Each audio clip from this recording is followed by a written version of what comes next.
Welcome to Tales from South Florida. I'm Bill Monty. Well, it's October, folks, and you know what that means. It's time to get out the pumpkins and the candy corn and the scary stories. In South Florida, we've got our own little scary stories. I'm sure you've heard of Bigfoot.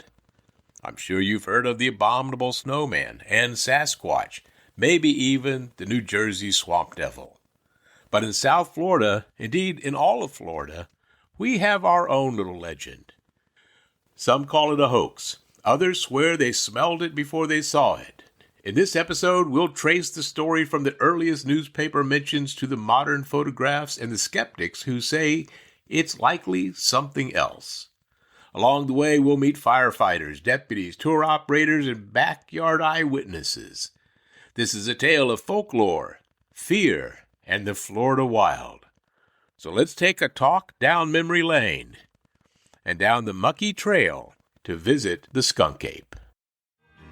These are the tales from South Florida for you, with your host Bill Monty. The idea of a large, man-like, foul-smelling creature in Florida goes back farther than most people realize. The printed trail begins in the early 19th century.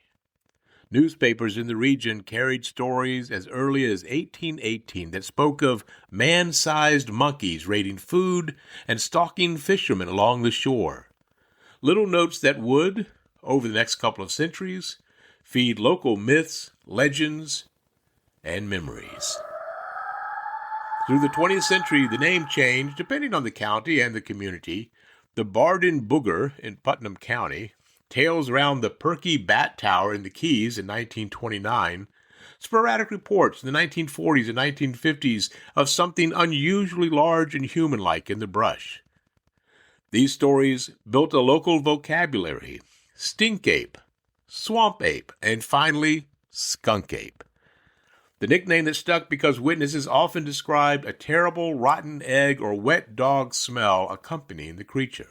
Sightings really multiplied as we got into the 1960s, and especially the 1970s.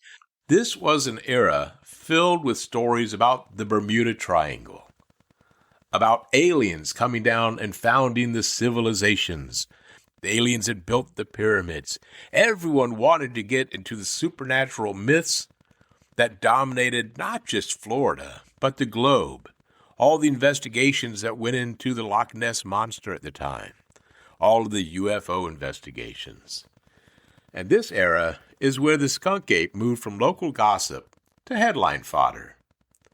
One particularly publicized period, this was back in 1970, maybe 71, 72, saw numerous reports across Broward and Palm Beach counties.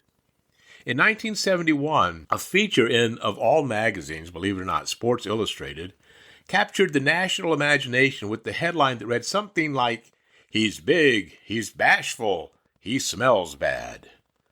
The magazine ran pictures and interviews that amplified local newspaper accounts and put the skunk ape into broader pop culture.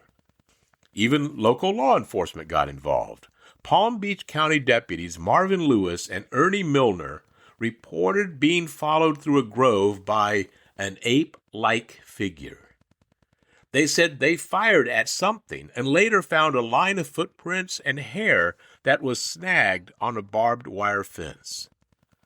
Those reports, widely covered at the time, made residents jittery and energized dozens of more calls to the sheriff's offices.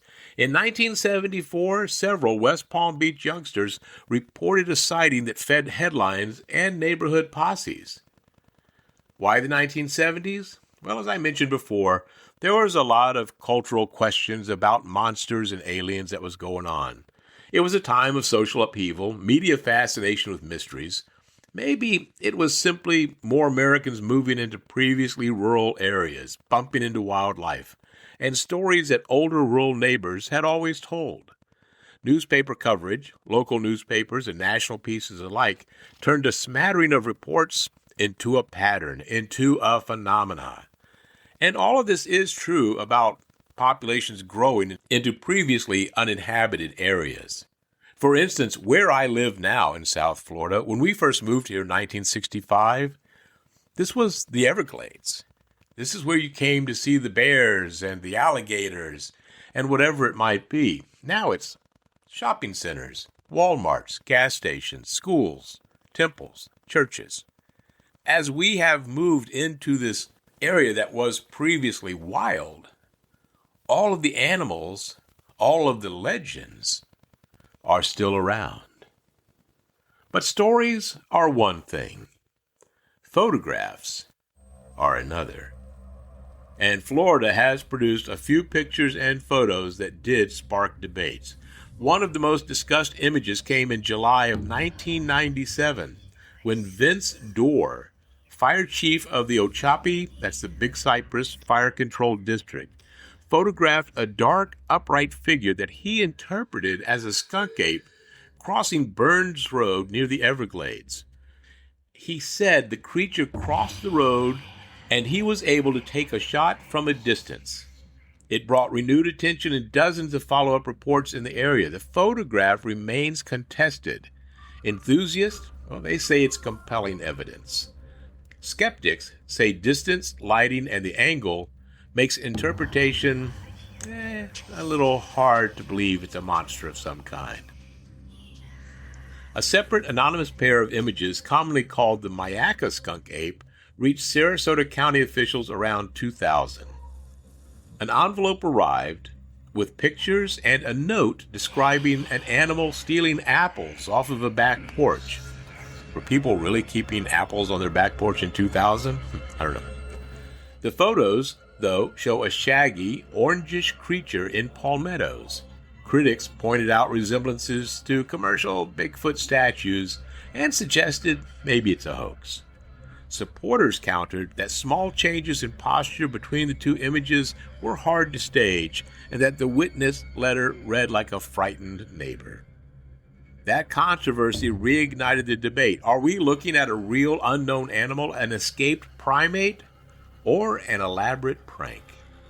In the 21st century, sightings continue, scattered, often anonymous, sometimes backed up by video or trail cam snaps and cataloged by groups like the Bigfoot Field Researchers Organization. But whatever it is, Florida now shows reports in dozens of counties. In recent years, enthusiast organized festivals, guided skunk ape hunts, and even an official skunk ape research headquarters, which is run by enthusiasts like David Shealy, who has been a public face for the search since the 1990s. Mr. Shealy actually has the skunk ape research headquarters located out near the Everglades off of Highway 41. I've seen photographs of it. It looks like a fascinating place. I think I need to go visit. At the same time, institutions and scientists, they take a skeptical view, hard to believe. Investigators like Joe Nickel and his journalist writing for outlets like Smithsonian and Skeptical Inquirer have argued that many sightings are misidentified wildlife, especially black bears seen standing or bears with mange, plus escaped exotic pets, maybe optical illusions and hoaxes. The National Park Service and state wildlife agencies generally say there is no physical evidence that a previously unknown large primate lives in Florida. There's no body, there's no consistent droppings, there's no bones, and the photographic record is disputed. Yet the skunk ape is as much cultural as it is cryptic. Gatorland, up in the middle of the state, ran promotions looping the myth during COVID-19. Roadside restaurants sell skunk ape t-shirts, and people still call wildlife dispatchers when something walks past an outhouse at night. I think it's even more mysterious that there are outhouses. Whether animal misidentification or collective folklore, the skunk ape keeps showing up in Florida stories. So, what is the skunk ape really? The evidence breaks into three broad possibilities. 1, he's a real undiscovered primate. I like this one the best. Enthusiasts point to footprints, eyewitness consistency, hair samples, which are rare, and clusters of sightings near wetlands. They argue the swamp scale could conceal something rarely seen. Or 2, it's a known animal, and it's a misidentification.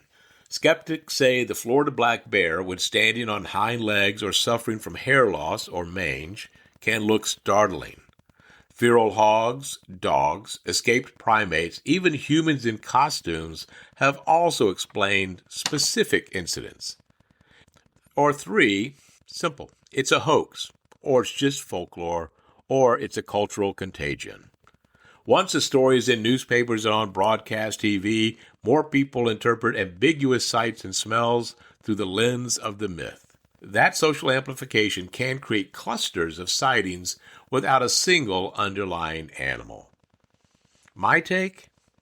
The skunk ape matters whether it's real or not real. It's a living piece of South Florida folklore, one of our tales that surfaces the moment human civilization meets the swamp. Stories we tell to explain the unknown, to mark the boundary between the tamed down and the wild beyond. And frankly, it's just a good tale from South Florida. If you heard anything during this episode that makes you itchy to get out into the sawgrass, remember 2 things.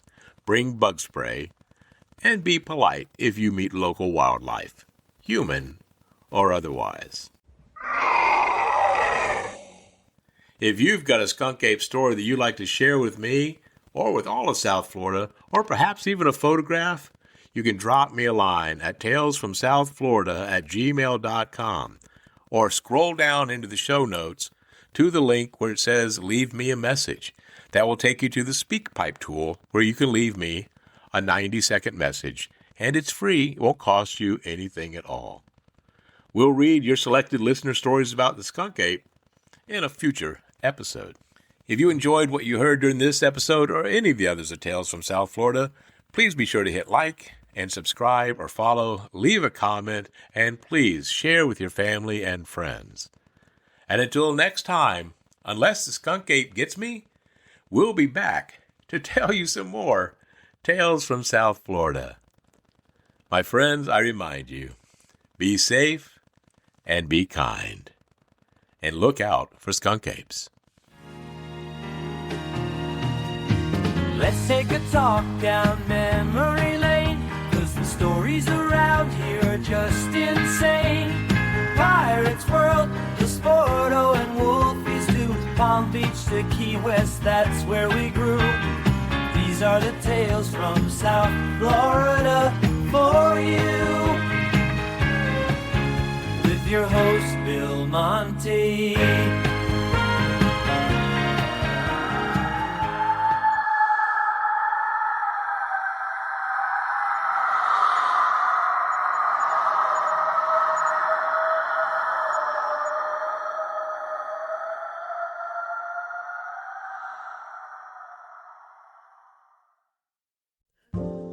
Hey, welcome to Living the Next Chapter.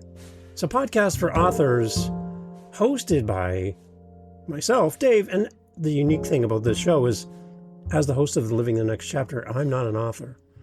So come join me as we talk to great authors, hear about their journey, about writing and sharing their story, focused on you, the reader, so that you get the best out of the conversation and fall in love with the next favorite author. LivingTheNextChapter.com is the best place to find us. Come and check out the show. Over 600 episodes in 3 years. There's a lot of great authors, and we'd love for you to come and listen. LivingTheNextChapter.com.